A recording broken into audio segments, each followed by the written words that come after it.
Hello everyone welcome to my channel घर की स्वाद विथ रीता। तो आज मु वॉइस ओवर देवा को जाऊँगी ओडिया रे कहीं ना जड़े मोर सब्सक्राइबर मत कही कि ओडिया रे थरे आपण वॉइस ओवर दियंतु। तो मुझे ओडिया रे वॉइस ओवर दूसरी। तो आज आमर रेसिपी होची पिठो दिया जह्नी जमी कखारु फुल कराए प्राय तो सेमती करवा।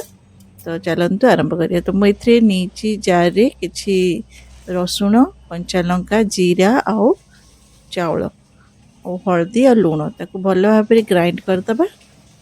जह्नी तो कहीं खाया को एत भल पाती किंतु एपरी भाव में कले जह्नी खाया को बहुत भल लगे।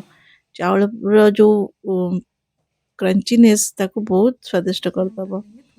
ये मु बाटी थी सुखिला तो ये एटा एत भल भाव में बाटी नथिला तो मुझे आउ टे पानी मिसई ताकू भल भाव में चिकन करी बाटी देली।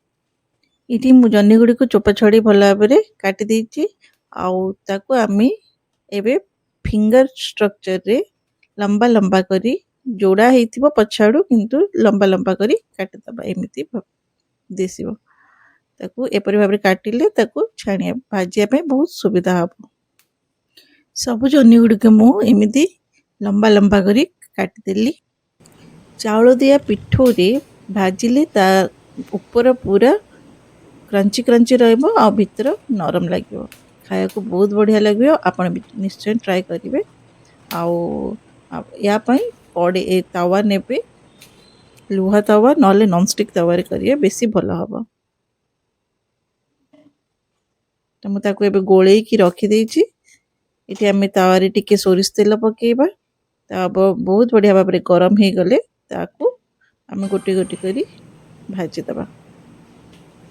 आपण माने केबे एमिदी जह्नी पिठो दिया केबे ट्राई करचंती कि जदि करचंती ताले निश्चय आपन को एक्सपीरियंस मो सहित शेयर करंतु कमेंट सेक्शन रे। आपन को मो वीडियो टी केमती लागिला सेटा भी कमेंट करी निश्चय जणांतु।